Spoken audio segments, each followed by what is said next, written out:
All right, so today we're going to dive into something that I know a lot of you have probably been following for a while. Yeah. It's been in the news quite a bit. It seems like every few months there's another update. Mm-hmm.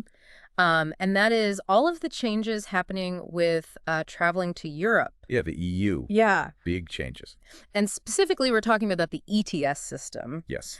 So ETIAS stands for European Travel Information and Authorization System. That's right. And essentially, it's this new requirement that's coming down the pipe that will affect Canadians who want to travel to Europe. Yeah, visa-exempt to travelers. Right. So essentially, almost all Canadians. Yes. And it'll require Canadians to get pre-travel authorization before they even go to most of the countries in Europe. Yeah, think of it as kind of like a digital stamp of approval. Right. It's basically like a visa waiver that you have to get online. Right. And the latest news with all of this is that it's been delayed again. Oh, yeah. It was originally supposed to launch way back in 2021, and it's now expected to be up and running in the final quarter of 2026. Right. Final 3 months of 2026. Followed by a 6-month grace period. Yeah. So a little bit of a moving target for those people who are planning those European vacations. Yeah, absolutely. So if Europe is on your radar for, let's say, 2027 and beyond, Yeah.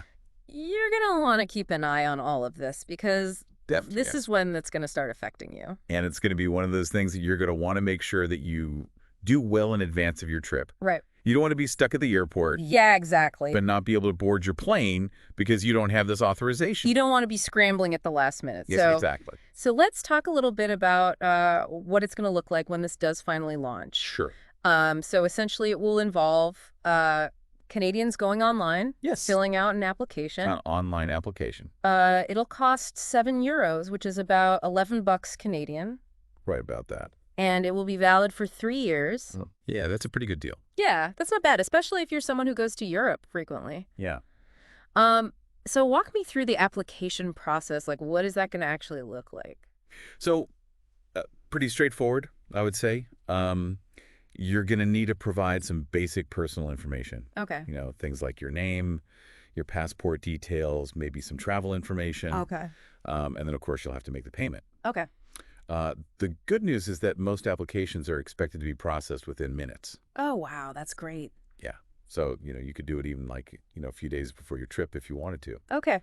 But just a heads up. Yeah. Some applications could take up to 30 days to process. Oh, wow. Okay. So just to be on the safe side, it's better to apply well in advance. Yeah. Don't leave it until the last minute. Exactly. All right. So who exactly does this apply to? So if you have an EU passport Okay. or a residency card, you're good to go. Oh. You don't need to worry about ETIAS.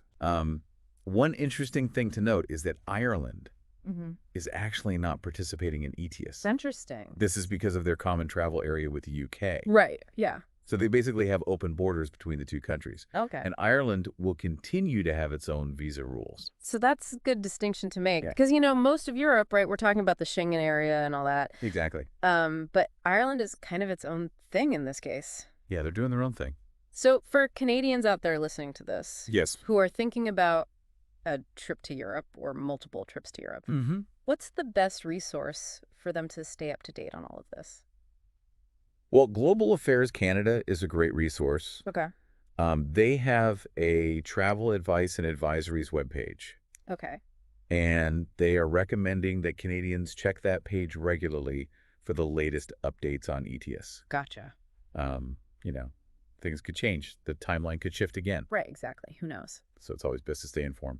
Absolutely. And it's interesting because Canada actually already has something very similar to this. Yes, we do. We have the ETA, The Electronic Travel Authorization. which costs $5 and it lasts for 5 years. Yeah, it's been in place for a while now. So I guess this is Europe kind of catching up. Yeah, yes, you could say that. The U.S. also has some similar programs. Yeah, they have visa waiver programs as well. Although Canadians don't need one for short trips, Right.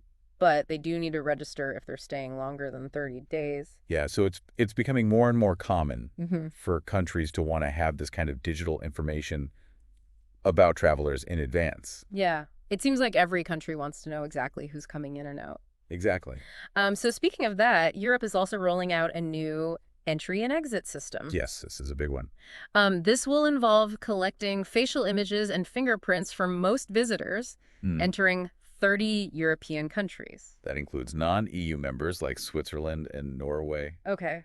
but not Ireland. And Ireland, of course. They're doing their own thing. They're doing their own thing again. The rollout for this new system is expected to start this October. Wow, so soon. Yeah, and it's going to take about 6 months to fully implement. Okay, so all of these changes are kind of happening in parallel. Yeah, it's a lot to keep track of. It is a lot to keep track of. So let me just kind of summarize what we've talked about here. Sure. So for future trips to most of Europe, you're going to need to be aware of ETIAS, this new pre-authorization system, and these new biometric checks when you arrive with the entry and exit system. Yeah, essentially two major things that are going to change how you interact with European borders. So it's kind of like a double whammy of digital border control. Yeah, you could say that. So the big takeaway here is that these requirements are coming. The ETIAS part has been delayed. Yes, but it's still coming. But it's still coming. Yeah. So staying informed is going to be key. Absolutely. So make sure you do your research and you are prepared before you travel. Well, and, this brings up a really interesting question, I think. Right. With all of these digital layers being added to international travel, especially between Canada and Europe. Yeah, two places that have historically had pretty open borders. Exactly. Yeah. How might this fundamentally reshape the experience of crossing borders? Right. And what expectations might future travelers have, Yeah. For countries with traditionally open entry policies? That's a really good question. Something to think about. Yeah, it definitely is. As you plan your next international adventure. Food for thought, for sure. Yeah. All right. Well, that's all the time we have for today. Thanks for joining us. Thanks for having me. And we'll see you next time. See you later.